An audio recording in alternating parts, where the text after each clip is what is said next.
For you guys, I'm gonna write on this side of the board, right? Basically, if the acid gets wonky one way or the other, we're gonna start seeing some problems, right? So what's the normal range of pH in the body? 7.5 to 7. What? Right. No. 7.35 to 7.45. Right? Okay. What's the acidic side of that?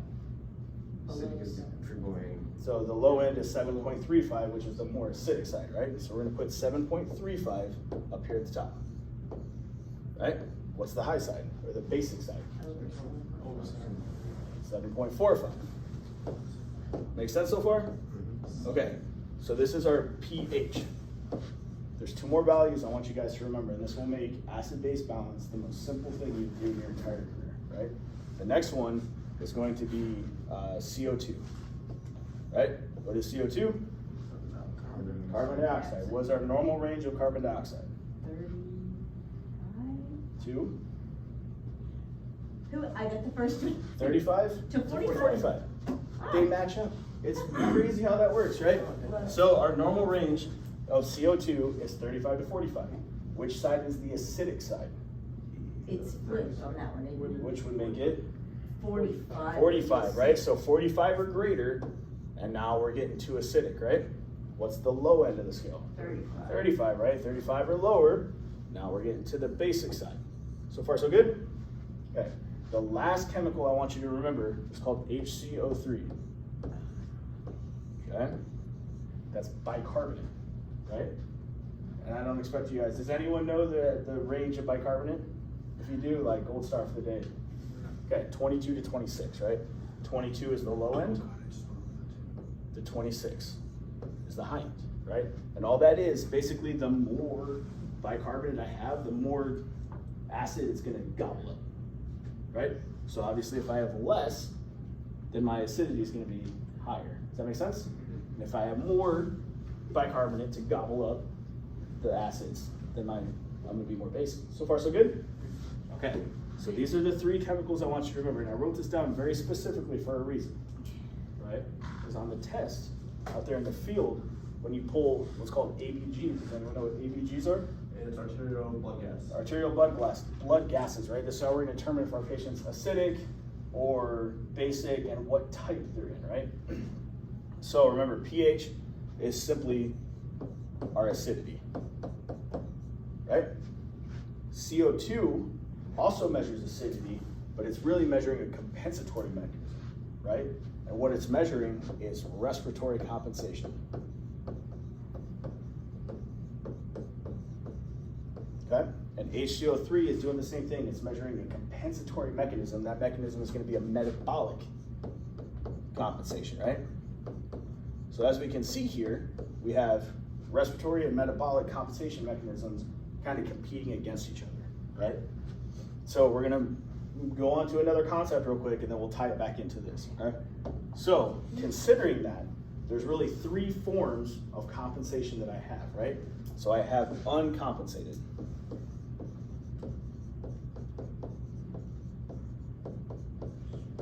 Okay, so an uncompensated, so it's uncompensated, partially compensated, fully compensated, right? So when I'm uncompensated, my pH is bad, right? One or more of my compensations are bad, and there's no response. And I'll explain the response here in a bit, okay? So again, for an uncompensated patient, their pH is outside of normal limits, right? That's 7.35 to 7.45. One or more of their compensatory mechanisms is also outside of normal limits, right? And there's no response, right? The next is going to be partially compensated. Okay, so partially compensated, my pH is bad. One of my compensations is bad. One or one or more? One of them. Just one. Okay. Right. One of my compensations is bad. And the opposite compensation, here, let me rewrite that. We'll rephrase that because that might get confusing. We'll say the other compensation is going in the opposite direction, right? So other compensation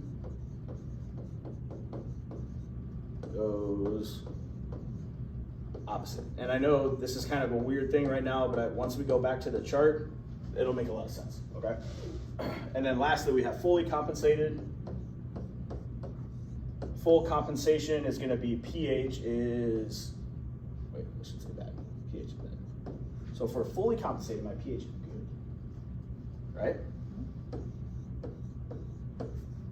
And then the rest still applies. I have one compensation that's bad, the other compensation is going in the opposite direction, okay? The last one that we might kind of deal with is called the mixed gas imbalance, where basically I roll up and my pH sucks, one of my compensatory mechanisms is way off on one side, and my other compensatory mechanism is off on that same side, right? Which I'll explain that here in a second. Has everyone got this? Cool? Okay, so going back to this, right? So some numbers that we might see on our ABGs, right? So let's say that I have a 7.2 pH, right? A 54 CO2, right? And a 24 bicarb. Okay? So far, so good? The way we're gonna use this chart, and I would encourage you guys to use it this way, because honestly, this really, really messed me up until I learned this method. And again, this is not mine. I wish I came up with this, but it's just something that I saw and it worked for me, right? So we're actually gonna plot these points on our little chart, right? So 7.2, starting with our pH. Is that inside or outside of our normal limits? Outside. Outside, right? So we can put it here because it's on the low side, right? What about 54 CO2? Outside, on which way? On the, This that is would be a- on the base side. Or acidic. No, I'm sorry, on the acidic side. On the acidic side, right? So over here, right? And then 24 inside or outside? Okay. Inside, right? Okay. So our problem is always going to follow the pH, right? So right now, the first thing we need to determine is this patient basic or acidic? Acidic, right? So we're dealing with an acidosis, right? Remember, pH follows the problem. So which one of these is going in the same direction as our pH? CO2. Our CO2, right? So now we have a respiratory acidosis. Does that make sense? Okay?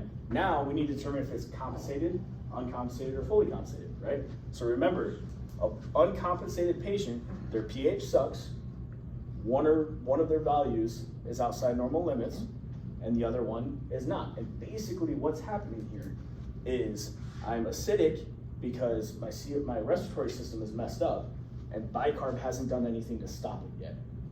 It's uncompensated, hasn't even started trying. Does that make sense? So right now I have an uncompensated respiratory acidosis. Okay? Some time goes on and the body's like, oh, hey man, I don't like this. We need to start doing something about this acidity. So what's gonna happen? Remember, our compensation is gonna go in the opposite direction, right? So maybe at first, our bicarb changes from 24 to, I don't know, 30, right? Is that inside or outside of range? Outside, which way? Basic. On the basic side, right? So remember, our problem is gonna follow the pH. So we're still dealing with an acidity. We're still at respiratory acidosis, but now our bicarb's starting to kick in. So now we have a partially compensated because our pH sucks. We have one of our values following the pH, but the other one's outside on the opposite direction. Does that make sense?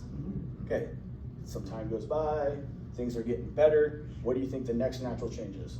The acidity goes down. The acidity goes up, right? Because remember, our basic starts at 0, or excuse me, our acidity starts at 0, right? So maybe my acidity becomes 7.37, right? So is that inside or outside our range? Inside, right?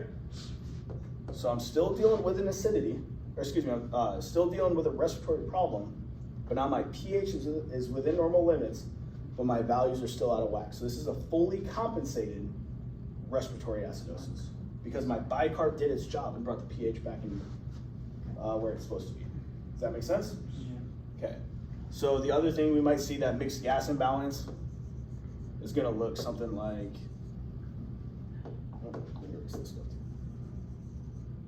and this one's just, there's really nothing we can do for it on the paramedic side. Critical care, we're gonna start doing stuff, but basically, it's gonna look something like that. That's it, that's 7.2, right? That would be a mixed gas imbalance. Because can you sit here and tell me, is that a respiratory acidosis or is that a metabolic acidosis? You can't. Isn't respiratory acidosis can also be associated with metabolic acidosis too? Well, yeah, Like, mixed gas imbalance. you can be treated for both at the same time, right? Mixed gas imbalance. Right. Mixed gas imbalance. Yes, right? So just keep in mind, this is gonna cause a right shift in our oxygen to hemoglobin dissociation curve, because as we become more acidic, we don't want the oxygen, or excuse me, we want the oxygen, but we just can't kick it off. And we'll explain that once we get there. But this is probably the most simple way I can explain acid-base balance, right? Remember this little chart, set it up with your acidities on the left and your basics on the right, and then just, it's gonna give you numbers, just put them on, right? Remember, pH follows the problem, and then we have our compensation mechanisms, right? If our pH sucks, one value's following the pH and the other one isn't doing anything yet, then it's uncompensated. The body hasn't done anything to stop it yet. Make sense? Partially compensated, our pH sucks. One of our mechanisms is out of whack in line with our pH, and then the other compensation mechanism is going in the opposite direction because it's trying to do something about it, right? It's partially compensated. And then everything's the same for fully compensated, but our pH is now good because the body did what it was supposed to be. In this case, or excuse me, our previous example, the sodium bicarbonate, right, HCO3 came in and gobbled up all those acidities, right, and brought our pH back where it's supposed to be. Does that make sense? I'm gonna give you guys some problems to work on with this, just to kind of help you guys solidify, but you're gonna hear like Rome, respiratory opposite, metabolic equal. You're gonna hear all sorts of different tricks. If you find one that works for you, fantastic. Personally, this is what worked for me. You know what I'm saying? All right. I'm gonna pause and restart this list. Hey.